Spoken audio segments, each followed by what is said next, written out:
Hi guys, it's Sharon with Marion Day's House, and I am here trying to rebatch some soap pieces or some soap experiments that have tried in the past that didn't quite turn out the way how I want them to. So I'm just gonna go ahead and just rebatch this soap and turn it into something very beautiful.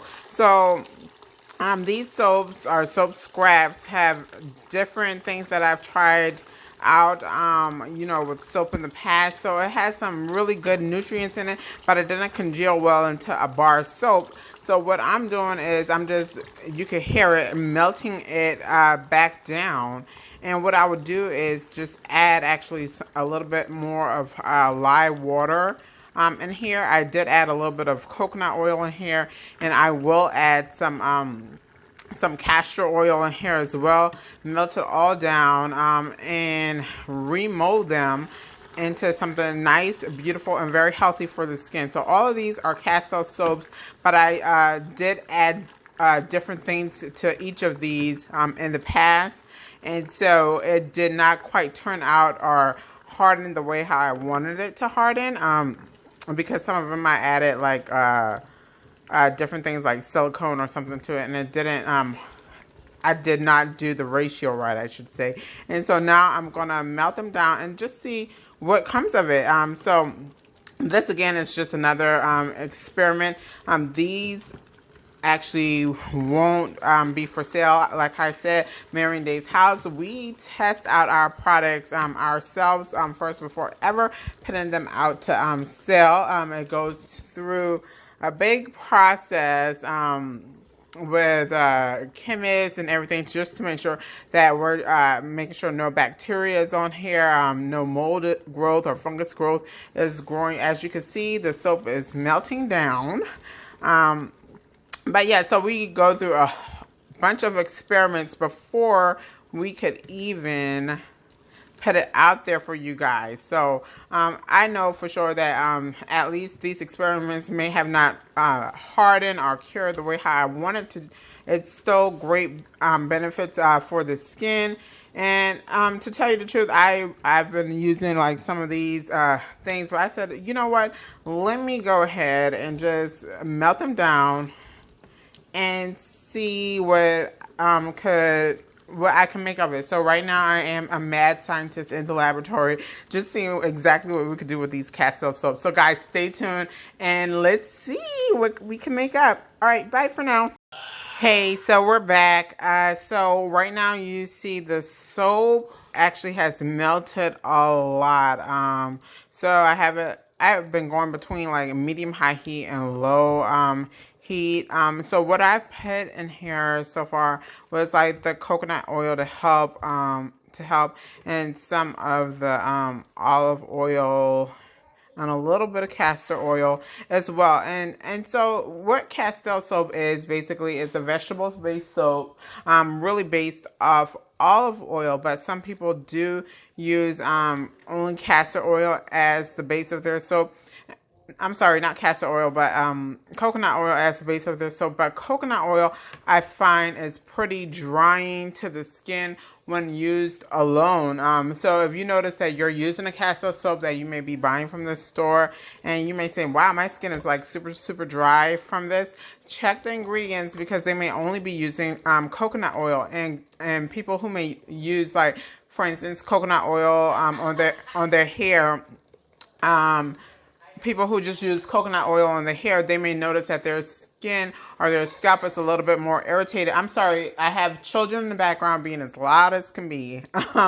But so you may notice that if you only use coconut oil on your hair and your scalp didn't react like how everyone else's scalp is, maybe you're not allergic to it, but maybe it's just that it's just more drying to your scalp. So you may have to mix that in with another oil. So coconut oil is very satisfying for the skin as not as so much as lubrication, but it has so many other properties and nutrients with it. But I do like to use olive oil as the main base of anything.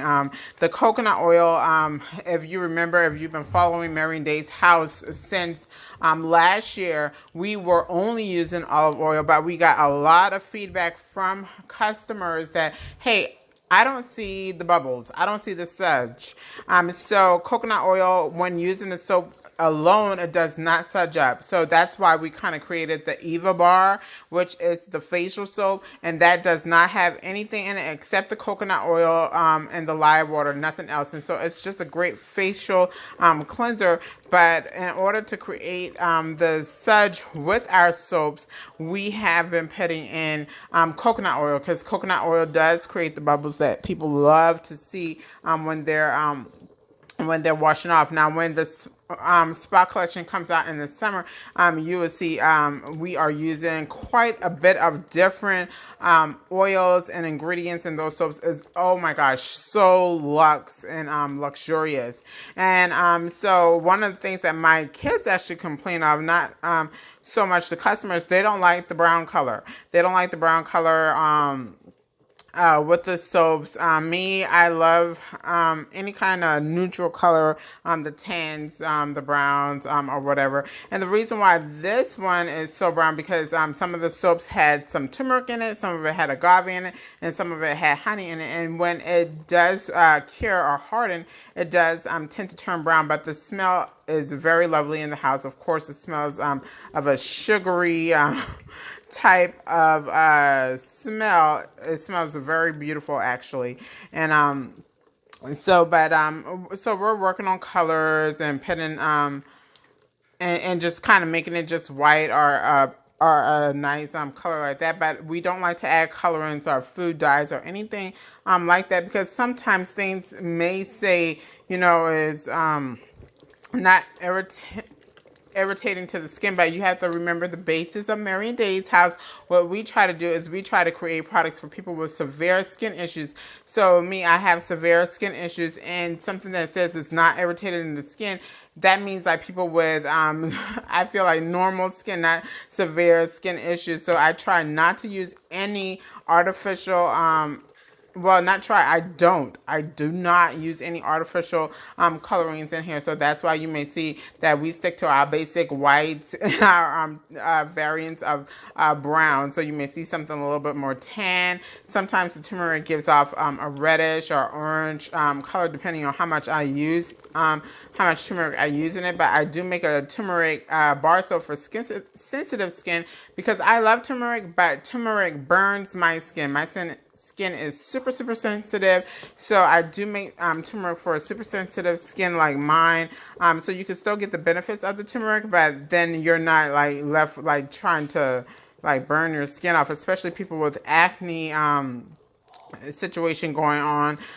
They may have some open areas on their face or on their body, and that turmeric, I'm going to tell you, it burns. It burns me, and so I try to be careful with that. But yeah, so it's melting away very nicely. I'm about to go ahead and make my live water, so I could go ahead and put that in here, but I won't put it in until this cool off, because I do like the cool process of making the soap and not the hot process.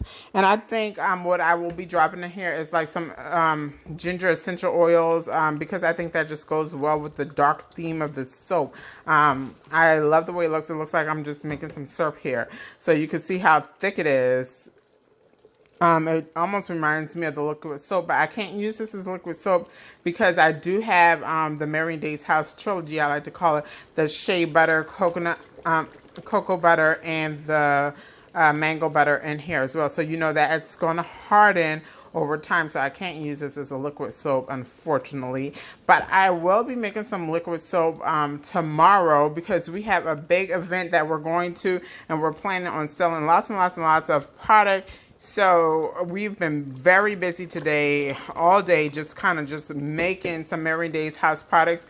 Later on, we are going to go ahead and make the a different kind of scalp pomade for your scalp, and I'll be showing that on any of our social media platforms soon. And we're on Facebook, Instagram, Podbean Podcast. We're on Etsy. And of course, we're on YouTube. All right, guys, I'll be back showing you some more. Bye.